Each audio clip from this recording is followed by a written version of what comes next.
Happy New Music Friday, everybody. It's me, Kane, from Dusty, Oregon, and here are my album reviews. First up, we've got Cordae's From a Bird's Eye View. The Maryland-born rapper is back with an album that just dodges the sophomore slump entirely.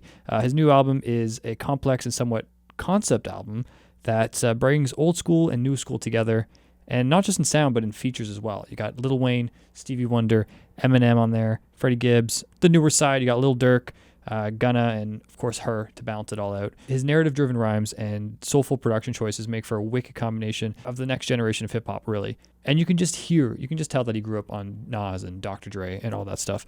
It's such a fantastic record, and if his 2019 debut album, The Lost Boy, didn't win you over, this one certainly will. I'm going to give this one a 9 out of 10.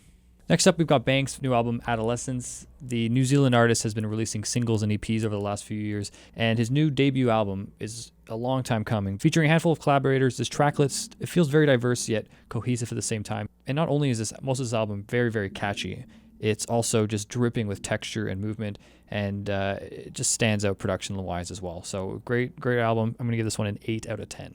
So the Wombats, Fix Yourself, Not the World. This is the next one in the mix, and there's a lot of mixed feelings about this album circulating around the music world right now, and I can really empathize with fellow longtime fans of the Wombats because this was a very disappointing album, to say the least. It's probably one of their most forgettable ones, and it's very separated from their earlier stuff. They were intentionally trying to diversify and try out new things, and the result feels a lot more chaotic and messy than they probably would have hoped. Now, of course, there are those elements that really drew people in. They got the guitar pop and the catchy Brit rock style to it, but it just does not work this time around. There's too much maturity and a lack of melancholy that, was really ringing true on their earlier stuff. Aside from this one track, Everything I Love Is Going to Die. There are a couple of earworm singles and pop hits, a couple of previously released singles that do kind of give it a bit of momentum, but at the end of the day, it's just something I wouldn't recommend to longtime fans. Just kind of there. I give this one a 5.5 out of 10. Being a little generous, maybe even just a 5 out of 10. Sorry, boys. All right, next up is Underoath's Voyeurist.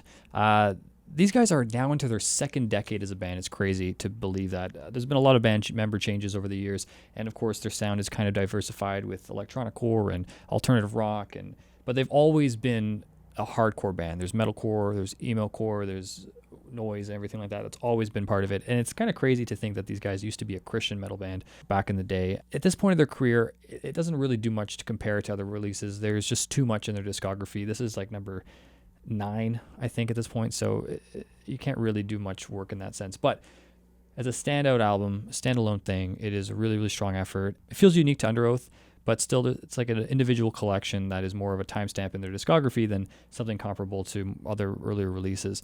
There's a nice mix of screaming and clean vocals, rich electronic core production, ferocious riffs and breakdowns, just everything you need to just be moshing around your bedroom. This one, I'm going to give it 7.5 out of 10.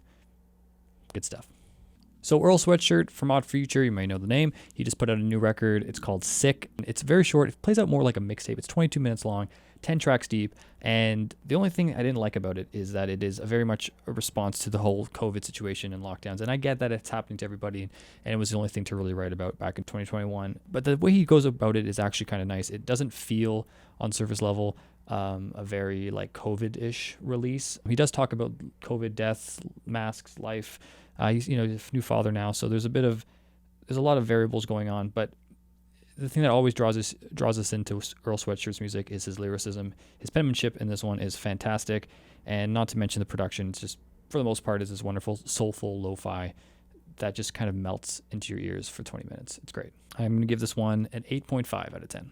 All right, next one that popped up on my radar this week is the Lumineers' Brightside. It's their 4th album. It's a very optimistic record, hence the title and everything like that. But at this point in their career, these guys are chart-topping international stars, and we kind of already know what we're going to expect.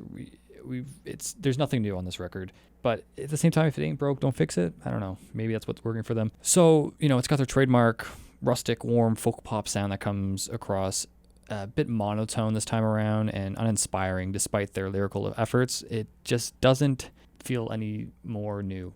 It really doesn't. But the one thing that I do really appreciate about this band, that even though they are like international stars and everything like that, they do make an effort to keep things feeling organic and humble and down to earth. They really achieve this with their instrumentation, especially the piano parts.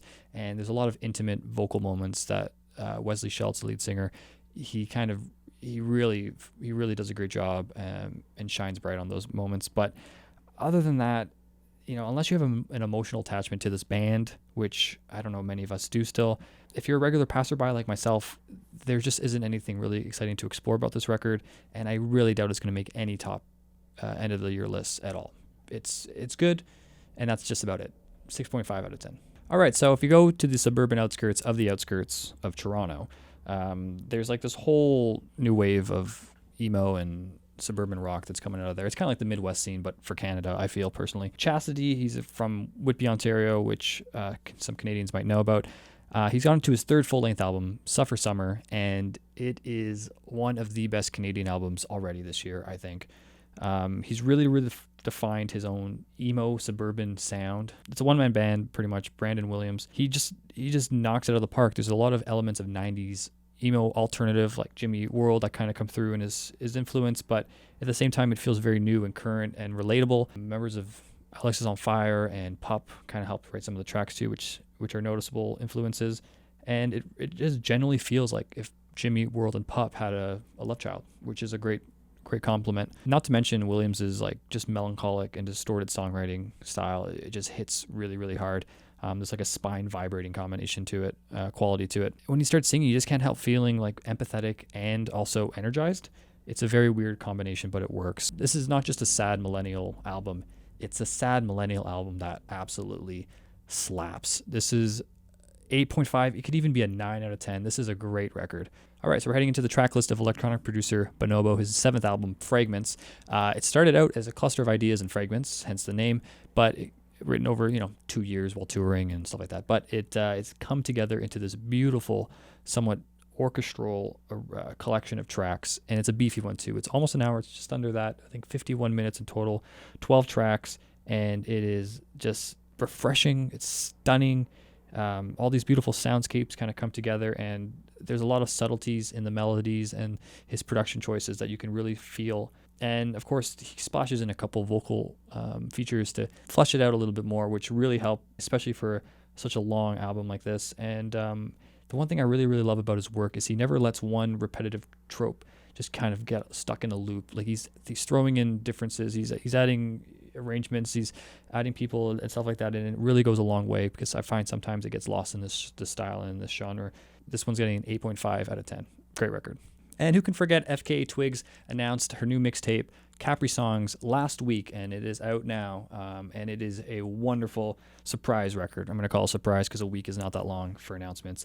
It was written during isolation predominantly, and it was inspired by some conversations she was having over FaceTime and stuff with her friends, which actually make their way into the album, which I think is really cool. And because of that, it's got this homegrown, organic feel and approach to it, and there's this refreshing freedom in her songwriting and a strong spiritual aspect too. And the whole album feels very approachable, considering her discography over the last few years.